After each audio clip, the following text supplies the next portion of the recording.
76 question number 1. What would you be able to check if water is hard by using a detergent? अब देखो बच्चों, पहले कुछ बच्चे समझते नहीं है. देखिए मैं आपको बताऊं सॉफ्ट वाटर क्या होता है, हार्ड वाटर क्या होता है. सॉफ्ट वाटर क्या होता है और हार्ड वाटर क्या होता है, ठीक है ना. तो दोनों में डिफरेंस है. ऐसा नहीं कि सॉफ्ट वाटर को छुओगे तो सॉफ्ट होगा, हार्ड वाटर हार्ड नहीं. दोनों को आप देखोगे ना तो ऐसा ट्रांसपेरेंट दिखेगा, दोनों ही वाटर आपको ट्रांसपेरेंट दिखेगा. लेकिन सॉफ्ट वाटर में कोई भी इम्प्योरिटी नहीं होगी. इम्प्योरिटी का मतलब सुनिए, कोई भी मिनरल नहीं होंगे. और हार्ड वाटर में आपको मिनरल्स मिलेंगे. अब ये मिनरल्स कौन से होते हैं हम आपको बताएं. ये मिनरल्स बच्चों आपको मिलेंगे किसके फॉर्म में, कैल्शियम हाइड्रोजन कार्बोनेट के फॉर्म में, या मैग्नीशियम हाइड्रोजन कार्बोनेट के फॉर्म में, या कैल्शियम कार्बोनेट हो सकता है यहाँ, या यहाँ पर मैग्नीशियम कार्बोनेट हो सकता है. और भी बहुत सारी चीज़ें होती हैं, कैल्शियम क्लोराइड हो सकता है, मैग्नीशियम क्लोराइड हो सकता है, ठीक है ना. तो ये हार्ड वाटर में, हार्ड वाटर भी दो तरीके का होता है, एक परमानेंट होता है, एक टेम्परेरी. तो वो सब हम नहीं डिस्कस कर रहे हैं, सुन लीजिए बस. हार्ड वाटर में आपको क्या मिलेंगे, आपको कैल्शियम और मैग्नीशियम के हाइड्रोजन कार्बोनेट मिलेंगे, कार्बोनेट्स मिलेंगे, और क्या क्लोराइड्स भी मिल सकते हैं, ठीक है ना. तो मैग्नीशियम क्लोराइड भी मिल सकता है आपको, और कैल्शियम क्लोराइड भी मिल सकता है, ठीक है. तो यहाँ पर अगर आप ध्यान से चेक करो, चाहे कैल्शियम हाइड्रोजन कार्बोनेट हो, चाहे मैग्नीशियम हाइड्रोजन कार्बोनेट हो, चाहे कैल्शियम कार्बोनेट हो, चाहे मैग्नीशियम कार्बोनेट हो, चाहे मैग्नीशियम क्लोराइड हो, चाहे कैल्शियम क्लोराइड हो, तो ये क्योंकि पानी में बच्चों ध्यान चेक करिए, ये वाटर में प्रेजेंट है ये सब मिनरल्स, ठीक है ना. ठीक है, तो वाटर में प्रेजेंट है, या फिर ये सब सॉल्ट्स वाटर में प्रेजेंट है. तो वाटर में ये सब सॉल्ट्स आपको आयन देंगे कि नहीं देंगे, बताइए. चेक करो ना, इसको ब्रेक करो, क्या मिलेगा आपको, Ca2+ आयन, और साथ में क्या अलग हो जाएगा, HCO3- हाइड्रोजन कार्बोनेट. इसको छोड़ो, इसकी बात नहीं कर रहे, ठीक है. ये ब्रेक होगा तो क्या देगा आपको, बताओ.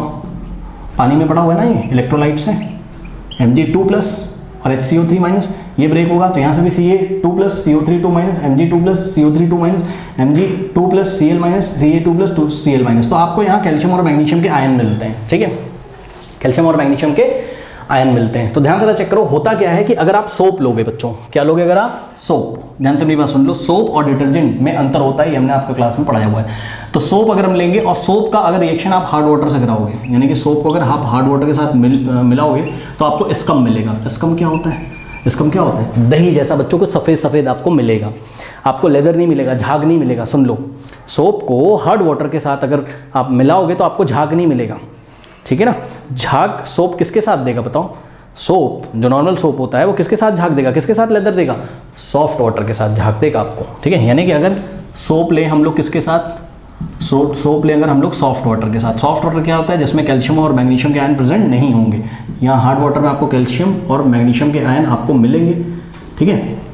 और सॉफ्ट वाटर में ऐसा कुछ नहीं होगा. तो ये जो सोप होता है बच्चों, ये सोप जो होता है ये हार्ड वाटर में प्रेजेंट कैल्शियम और मैग्नीशियम के आयन से रिएक्ट करता है. सारा सोप तो स्कम बनाने में खर्च हो जाता है, यानी कि यहाँ पे आपको स्कम मिलेगा, ठीक है. दही जैसा कुछ चिपचिपा पदार्थ आपको वहाँ पर मिलेगा. क्लास में डिटेल में पढ़ा है, रिएक्शन भी लिखवाइए प्लीज़.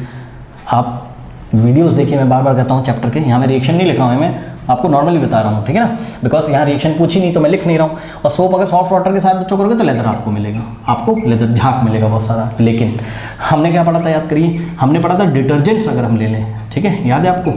डिटर्जेंट्स क्या होते थे, सल्फोनेट सॉल्ट्स होते थे, long chain of carboxylic acid के. तो detergents are what, sulphonates. Sulphonate क्या होता है, SO3- Na+. सल्फोनेट्स ये सोडियम सल्फोनेट हमने लिखा हुआ है यहाँ, SO3- Na+, ठीक है. तो water detergents are sulphonate salts of long chain carboxylic acid. अगर टेक्निकली इसको देखते हैं तो आप चैप्टर फॉलो करिए, ठीक है. बट बहरहाल मैं आपको बता रहा हूँ कि डिटर्जेंट्स अगर हम लोग लेंगे तो डिटर्जेंट्स जो होंगे बच्चों वो हार्ड वाटर के साथ, ध्यान से चेक करो, हार्ड वाटर के साथ. और चाहे डिटर्जेंट्स को आप ले लो किसके साथ, आप ले लो चाहे इसको सॉफ्ट वाटर के साथ. तो बच्चों डिटर्जेंट में क्या खासियत होती है कि डिटर्जेंट हार्ड वाटर में प्रेजेंट कैल्शियम और मैग्नीशियम आयन से रिएक्शन नहीं करता है, कोई स्कम नहीं बनेगा. तो डिटर्जेंट का हार्ड वाटर में भी आपको लेदर मिलेगा, यानी कि झाग मिलेगा, ठीक है. और डिटर्जेंट का सॉफ्ट वाटर के साथ भी आपको लेदर मिलेगा. अब इन्होंने हमको क्या दे दिया है, इन्होंने पूछ लिया है would you be able to check if water is hard by using detergent. क्या डिटर्जेंट हार्ड वाटर हमने दे दिया, हमने बताओ वाटर हार्ड है कि सॉफ्ट है, तो डिटर्जेंट आपने इसमें डाला, ऐसा मिलाया, आपको झाग मिल जाएगा. स्कम नहीं बनता है यहाँ. तो डिटर्जेंट की हेल्प से आप हार्ड वाटर को नहीं पता लगा सकते कि हार्ड वाटर है कि सॉफ्ट वाटर, क्योंकि डिटर्जेंट हार्ड वाटर में भी लेदर देगा और सॉफ्ट वाटर में भी लेदर देगा. क्यों, क्योंकि डिटर्जेंट हार्ड वाटर में जो प्रेजेंट कैल्शियम और मैग्नीशियम है उससे रिएक्शन करके कोई भी स्कम नहीं बनाता है. सब क्लास में डिटेल में आपको बताया हुआ है. लेकिन हाँ, अगर सोप ये लोग दे देते बच्चों, तो सोप से हम पहचान जाते हैं कि ये वाटर हार्ड है कि सॉफ्ट है। सुनो, सोप अगर देते ये लोग हमें, सोप को हम इस पानी में डालते, हमें बताना है कि वाटर हार्ड वाटर है कि सॉफ्ट वाटर है, तो पानी में डालते सोप अगर झाग मिल गया तो सॉफ्ट वाटर है, और अगर झाग नहीं मिला, स्कम दही जैसा कुछ सफ़ेद कलर का कुछ बन गया तो वो क्या है आपका हार्ड वाटर है, क्योंकि सोप हार्ड वाटर के साथ रिएक्ट करके हार्ड वाटर में प्रेजेंट हार्ड वाटर में प्रेजेंट कैल्शियम मैग्नीशियम रिएक्ट करके आपको स्कम देता है, ठीक है ना, ये चीज़ है।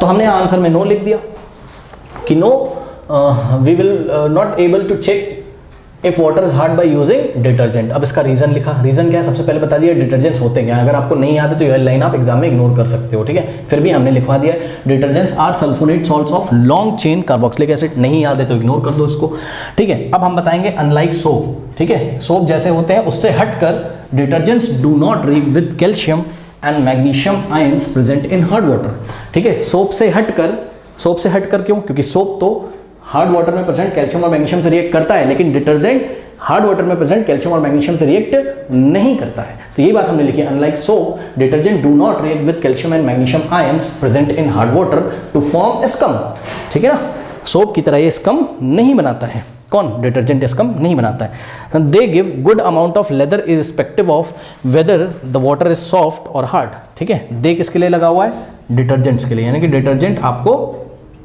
अच्छे अमाउंट में झाग देंगे, लेदर देंगे गुड अमाउंट में, ये मैटर नहीं करता है कि वाटर हार्ड हो या सॉफ्ट हो। This means the detergent can be used in both soft and hard water, ठीक है। इस तरीके से डिटर्जेंट को सॉफ्ट और हार्ड वाटर दोनों में हम लोग यूज़ कर सकते हैं। तो क्लास में पढ़ाया है कि चाहे हार्ड वाटर चाहे सॉफ्ट वाटर, डिटर्जेंट अच्छी क्लींसिंग प्रॉपर्टी आपको देगा बहरहाल। Therefore it can not be used to check whether the water is hard और सॉफ्ट। कोई डाउट है बताइए, कर लीजिए।